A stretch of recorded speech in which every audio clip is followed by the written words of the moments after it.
Hi guys, this is Satik from Droidman.com. In this video, we'll show you how to flash latest LumineDroid ROM Android 16 base onto Poco F7. So please take a backup of all the phone's data and let's get started. First off, get the ROM file from here. Scroll down and this is the link, official link for LumineDroid. Go there and open this link and get the ROM zip file from here. Once that is done, let's now start with the ROM flashing process. So first and foremost, get the SDK from my article, Android SDK platform tools from here. Extract them onto your PC and then you will get the following files as you could see. Once that is done, now enable OEM unlocking and USB debugging. OEM unlocking is required to unlock the phone's bootloader and USB debugging is required for ADB command. So let's enable both the topics onto our phone. For that, go to settings, then from there, about phone, type on OS version 7 times. Once that is done, go back. Now go to additional settings, from there, dev options and enable OEM unlocking as well as USB debugging. Once that is done, wait for 10 seconds, check mark I am aware of all the risk, then tap on OK. And with this, the debugging should be enabled. Let's first verify it. You might get a prompt as well. Tap on OK in that prompt. Now, type in CMD in the address bar of platform tools. Type in CMD here, hit the enter key. Then type in the command of ADB devices, verify you are having an ID. If that's all fine, then now you have to unlock the phone's bootloader. For that, you could have a look at my article and use the Hyper OS. You could say there is a Python script. So check out the Python script and get the job done. For HyperOS 3, this is the article.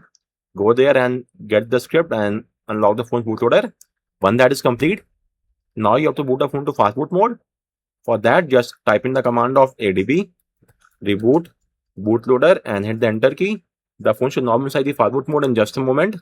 So let's just wait for that to complete. And once it's in the fastboot mode, just type in the command of fastboot devices and hit enter and verify you're having an ID. If you're not having this ID, in that case, install the fastboot drivers onto your PC.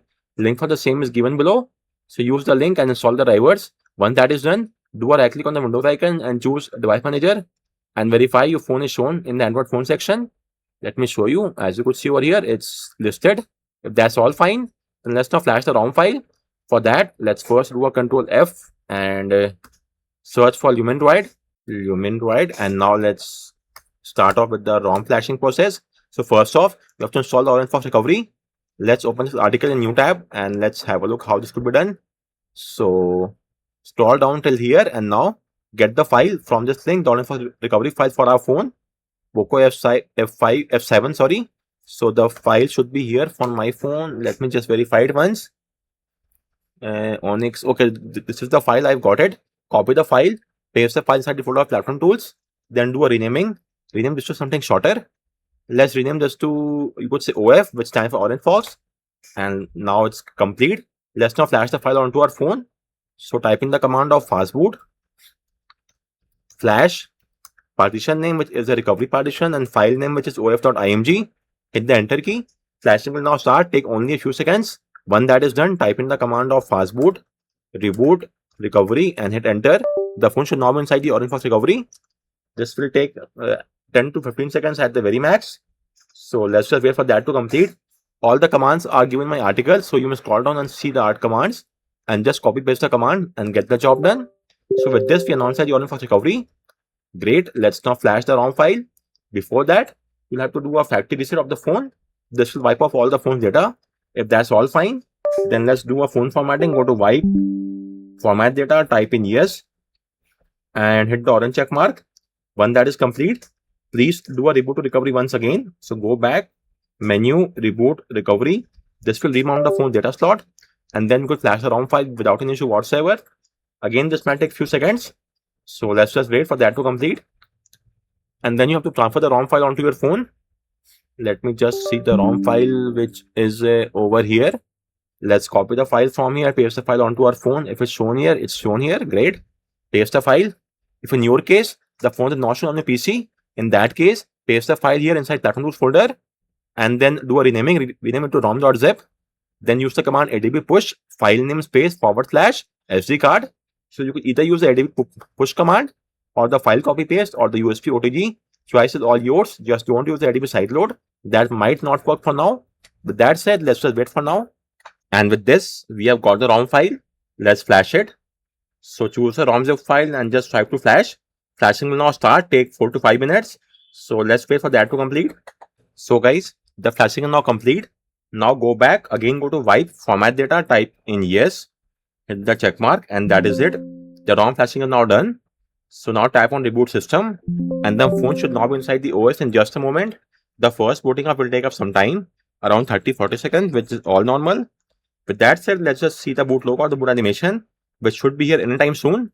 So let's just keep a track on that. After this logo, we should now be having the boot logo and the boot animation of the ROM file, the LumineDroid ROM, and you could see, okay, it's the Google's boot animation. Great to see. And now we should be inside the OS in just a moment, and then we will set up the ROM file. So let's just wait for a few more seconds, and that's it. We are inside the OS. This is the new UI in the QPR2 based ROM, as you might be aware of. So let's hit the next button and skip this for now. And this might take a little bit longer, but it's all fine. Skip this as well.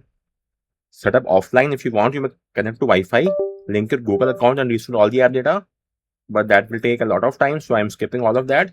Spin, let's also skip that. Just accept all the terms and condition, and that is just about it. We are now inside the OS.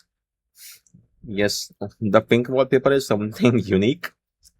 Its transparency effect is there as well in the app drawer, and we have all the Google apps pre-installed. Third-party app is Audio Effects and Dolby Atmos for the audio enhancement. The QS tiles are here. You may do a resize of the tiles from this section. Drag it to make them larger, as you could see. Once done, just hit the back button and they are now saved. Anyways, let's now see the settings menu, and all the tweaks can be get from the extension menu, as you could see over here. So first off, we have the status bar tweaks. Icon can be shown on hidden from here. Then we have the battery settings, battery style, landscape is fine, battery percentage. Next to the icon, network traffic status bar 4G icon can be displayed. Tap to sleep is working. Tap to wake is currently turned off. We have to enable that as well. We will do that. Notification count, colored icons, you would see it will now make the icon colored in the notification. The settings icon are now colored. In the quick setting, nothing fancy as such. Buttons, enable advanced restart, and you could see we have got it. System UI, recovery, fastboot D, all the modes are there. In the lock screen tweaks, media cover art, pulse, ripple animations, you may enable the widgets as well. Miscellaneous theme settings, you could choose a different theme from this page, and you could see they are being changed. Not this one. Let's stick with this only for now. Component spoofing, okay, this is there. You may upload the keybox file from here, then pass the strong test with ease.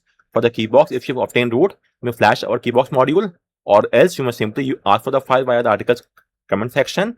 I'll share the file with you via email. So the current file which we have, let me just verify it once if we are passing strong on that or not.